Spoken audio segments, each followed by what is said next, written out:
मजा आ गया आज आपको यहाँ पे देख के भाई और बहनों। पूरी दिल्ली से, पंजाब से यूथ क्लब वाले भी आए हुए हैं, पूरी दिल्ली से आए हुए भाई और बहनों, पंजाब से, गुजरात से, गोवा से, उत्तर प्रदेश से, हरियाणा से, राजस्थान से और भी देश के कई राज्यों से आज कई राज्य हाथ उठा रहे हैं, कई राज्य वाले, छत्तीसगढ़ वाले भी हैं। पूरे देश से आज अरविंद केजरीवाल के लिए, अरविंद केजरीवाल के हौसले को सलाम करने के लिए आज पूरे देश से केजरीवाल के सेनानी यहां पे इस मैदान में आए हुए हैं। जंतर मंतर के उसी मैदान में आए हुए हैं जहां से आम आदमी पार्टी का जन्म हुआ था, जहां से आम आदमी पार्टी पैदा हुई थी। इसी ऐतिहासिक जगह से पैदा होके, इसी ऐतिहासिक जगह से पैदा होके आम आदमी पार्टी ने दिल्ली में ऐतिहासिक काम किए, पंजाब में ऐतिहासिक काम किए। 13 साल के अंदर अंदर दिल्ली, गुजरात, पंजाब, गोवा तक एमएलए खड़े कर दिए। ये एक ऐतिहासिक पार्टी इसी ऐतिहासिक मैदान से, जंतर मंतर के, इसी गोपाल राय जी ने कहा, इसी नीम के पेड़ के नीचे आम आदमी पार्टी पैदा हुई जिसने इतने ऐतिहासिक काम किए। लेकिन काम तो ऐतिहासिक किए। आजाद भारत के इतिहास में सबसे ज्यादा ऐतिहासिक झूठे आरोप भी इसी पार्टी के नेताओं पे लगाए गए। सबसे ज्यादा ऐतिहासिक साजिशें आपकी ऐतिहासिक पार्टी ने झेली। सबसे ज्यादा साजिशें, झूठ, सबसे ज्यादा प्रताड़ना अरविंद केजरीवाल जी और उनकी टीम ने झेली। ऐतिहासिक पार्टी ने ऐतिहासिक काम किए और ऐतिहासिक झूठ का सामना किया, ऐतिहासिक साजिशों का सामना किया, ऐतिहासिक प्रताड़नाओं का सामना किया। लेकिन एक और इतिहास रचा, बहुत ऐतिहासिक रूप से पाक साफ होके, कोर्ट सर्टिफाइड पाक साफ होके आपकी पार्टी आज फिर से जंतर मंतर पे खड़ी हुई है। खाली ये नहीं है कि किसी राजनीतिक मंच से आज कहा जा रहा है कि अरविंद केजरीवाल कट्टर ईमानदार हैं। संविधान के द्वारा बनाए गए कोर्ट के द्वारा कहा जा रहा है कि अरविंद केजरीवाल कट्टर ईमानदार हैं। कहते हैं ना कि काजल की कोठरी में कैसे ही सयान हो जाए, एक लीक तो लगी जाती है, एक काला धब्बा तो लगी जाता है। लोग कहते थे राजनीति ऐसी काजल की कोठरी है, जहां से गुजरोगे, जहां से घुसोगे तो एक ना एक धब्बा तो लगी जाता है। लेकिन सलाम है अरविंद केजरीवाल की उस राजनीति को जो काजल की कोठरी से नहीं, इनकी काल कोठरी से भी निकल आए, लेकिन एक काला धब्बा नहीं लगा पाए। एक धब्बा नहीं लगा अरविंद केजरीवाल पर, एक धब्बा नहीं लगा अरविंद केजरीवाल की राजनीति पर, अरविंद केजरीवाल की सरकार पर और अरविंद केजरीवाल जी की टीम पर। काजल की कोठरी से भी पाक साफ निकल के आई आज हमारी पार्टी। एक जरूरी बात लेकिन मैं कहना चाहता हूं आज, मेरे दादा फौजी थे, भारत की फौज में रहे। मेरे पिता सरकारी स्कूल में टीचर थे।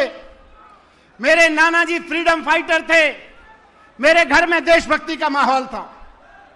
मैंने पत्रकारिता में भी देशभक्ति के भावना से काम किया। हमेशा सोचता था मैं, मेरे दादा ने, मेरे नाना ने, मेरे पिता ने मेरे अंदर देशभक्ति का जज्बा भरा। केजरीवाल जी ने उस देशभक्ति को रास्ता दिखाया और मुझे लगता रहा कि अगर देश के लिए अच्छे स्कूल बनाएंगे तो देशभक्ति होगी। मुझे लगता था कि देश के लिए अच्छे अस्पताल बनाएंगे तो देशभक्ति होगी। देश के नौजवानों को नौकरियां दिलवाएंगे तो देशभक्ति होगी। देश के व्यापारियों का व्यापार आगे बढ़ेगा, सरकार ऐसे काम करेगी तो देशभक्ति होगी। लेकिन आज 10 साल के राजनीतिक अनुभव के बाद और इन सारे अनुभवों से गुजरने के बाद इस जंतर मंतर की जमीन से मैं कह रहा हूं कि स्कूल बनाना देशभक्ति है, अस्पताल बनाना देशभक्ति है, नौकरियां दिलाना देशभक्ति है, व्यापारियों का व्यापार बढ़ाना देशभक्ति है। लेकिन आज की तारीख की जरूरत है कि नरेंद्र मोदी से भारत को मुक्त कराना भी देशभक्ति है। नरेंद्र मोदी के अत्याचार से भारत को मुक्त कराना भी आज हमारी देशभक्ति है। और हम अपनी इसको देशभक्ति की परिभाषा में रखें, इसको हमको देशभक्ति की परिभाषा में जोड़ना पड़ेगा। सत्ता की हवस में डूबे हुए चौथी पास राजा की सत्ता की हवस से देश को मुक्त कराना आज हमारी देशभक्ति है।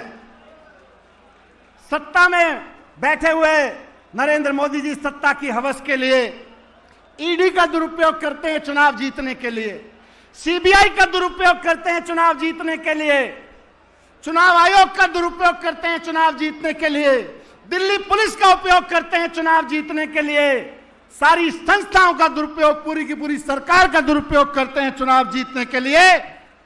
इनको हटाना देशभक्ति है कि नहीं है? तैयार हो? हमको ऐसा चौथी पास राजा अपने प्रधानमंत्री के रूप में नहीं चाहिए जो सीबीआई ईडी का दुरुपयोग बन के सत्ता में बना रहना चाहता हो। हमको ऐसा प्रधानमंत्री नहीं चाहिए जो अमेरिका दबाव डाले तो पाकिस्तान के सामने घुटने टेक दे। हमको ऐसा प्रधानमंत्री नहीं चाहिए। हमको ऐसा प्रधानमंत्री नहीं चाहिए जो चाइना हमारी जमीन में घुसाए और वो आंख बंद करके बैठ जाए। हमको ऐसा प्रधानमंत्री नहीं चाहिए। हमको ऐसा प्रधानमंत्री नहीं चाहिए जो अमेरिका का राष्ट्रपति भारत को गाली देता रहे और वो जबान बंद करके मौन में बैठ जाए। हमको ऐसा प्रधानमंत्री नहीं चाहिए। हमको हिम्मत वाला, पढ़ा लिखा, ईमानदार, दूरदर्शी और कट्टर ईमानदार प्रधानमंत्री चाहिए। कट्टर ईमानदार नेता चाहिए हमें प्रधानमंत्री के रूप में। हमको ऐसा प्रधानमंत्री नहीं चाहिए जो हवाई जहाज से उतरते उतरते खीसे नहीं पोड़ता, ही करता घूमे सारी दुनिया में। हमको ऐसा प्रधानमंत्री नहीं चाहिए जिसके बारे में दुनिया में दलाल कहना शुरू कर दें कि हम तो इसको जब चाहें जहां जिसके सामने नचवा देते हैं। हमको ऐसा प्रधानमंत्री नहीं चाहिए। हमको ऐसा प्रधानमंत्री चाहिए जो इस देश में स्कूलों की बात करे, जो इस देश में अस्पतालों की बात करे, रोजगार की बात करे, व्यापार की बात करे। कौन है ऐसा नेता जो ये सब कर सकता है? कौन है? जोर से बताओ। इसी जंतर मंतर से आवाज उठानी है कि नरेंद्र मोदी को सत्ता से हटाना देशभक्ति है और केजरीवाल जी को सत्ता में बिठाना देशभक्ति है।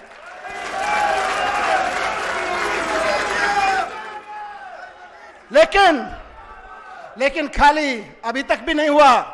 आप सबने गली गली में मेहनत की है, हिम्मत दिखाई है, तब अरविंद केजरीवाल सत्ता तक पहुंचे थे।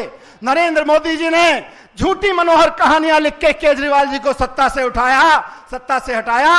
सबको दोबारा हिम्मत से काम करना पड़ेगा, मेहनत से काम करना पड़ेगा। तैयार है?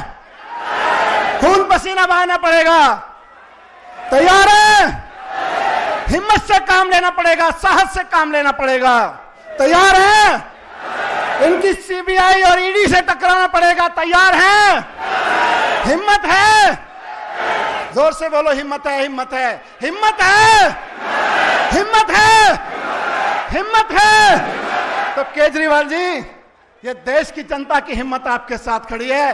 केजरीवाल तुम संघर्ष करो, केजरीवाल संघर्ष करो, केजरीवाल आगे बढ़ो, केजरीवाल आगे बढ़ो। आज के इस मंच से मैं यही कहना चाहता हूं कि आज से इस देश के हर देशभक्त का, जो अपने देश के लोगों से प्यार करता है, एक ही सपना होना चाहिए, नरेंद्र मोदी को हटाना है, केजरीवाल को। भारत माता की। बहुत बहुत धन्यवाद साथियों।